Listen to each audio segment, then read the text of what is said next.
This one, I don't know. For some reason, I want to talk to Frank. Do you want to talk to Frank? Let's just talk to Frank. Frank considers himself a reformed Gnostic, and that's what it says here. He, him, North Carolina, and he asks us, what do you think of the idea that God is source energy? You're on AXP with Objectively Dan and Johnny P. What do you mean by source energy? Well, that's a good question, and I guess that I would take back. I read extensively about the Big Bang and cosmology, and of course, it is a illogical statement to even say before the Big Bang, because according to theory, there was no time until after the Big Bang. Okay. But what existed prior to the Big Bang, and from what did the manifest universe emanate? And it would be something along the lines of Einstein's famous equation, E equals mc squared, that there is a relationship between matter and energy. Yeah. And, So here's the thing. Here's the thing about that. You are correct in pointing out that there's interpretations out there that say, look, something coming before time, right, isn't actually a coherent concept, right? That's an understanding of the Big Bang model of cosmology. But what you also said was that what existed before that, and the thing is, existence wasn't a thing before the Big Bang. What we call existence, that being the matter and energy around us, also was concurrent with the Big Bang. So it may not be coherent to also say that something existed before that.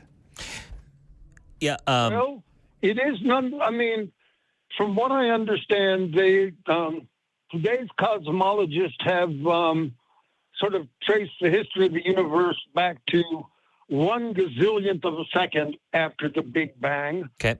But they don't know. And again, I can only use these terms because, it's, if nothing else, the limitations of language and our position in space-time. Space-time, yep. That we think in terms of time, and we think inevitably in terms of before and after. Sure. And Frank? So I'm sort of...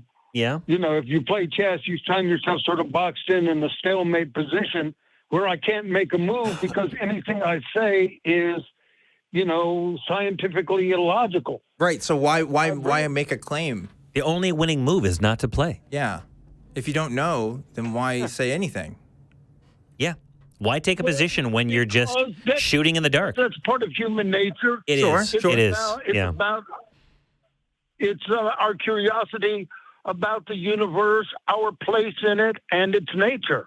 I'll give you that. You that. I mean, look, who hasn't had thoughts about this, right? Anybody that is remotely curious as a person has wondered, gee, where did all this stuff come from, right? Like, what do we mean when we're talking about this Big Bang stuff? I mean, it is fascinating. You're right. Yeah. But I stop at positing these ideas because, one, I'm not qualified.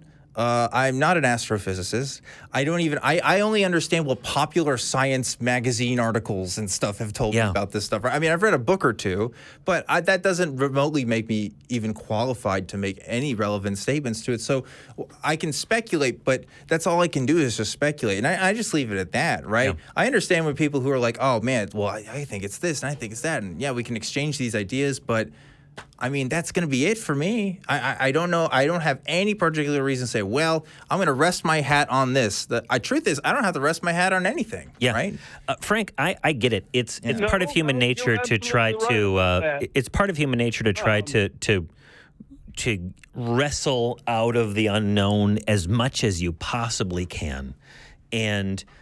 Because we acquire knowledge. To acquire knowledge and to solve problems. Our brains are problem-solving machines. They're imperfect, but they do a pretty darn good job of getting us through the day-to-day.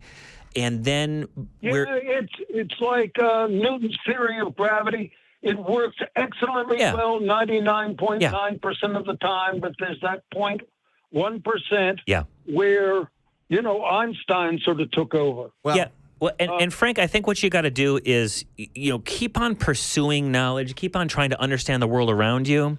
But, like Full Metal Jacket, the duality of man, is on the other side of it is like you're not going to know some things.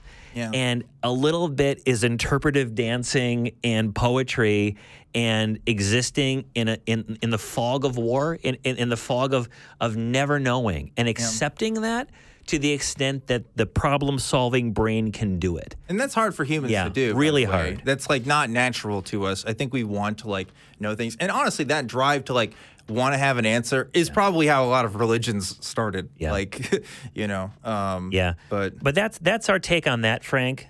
Do appreciate you calling in. We're going to let you go and move on to our next call.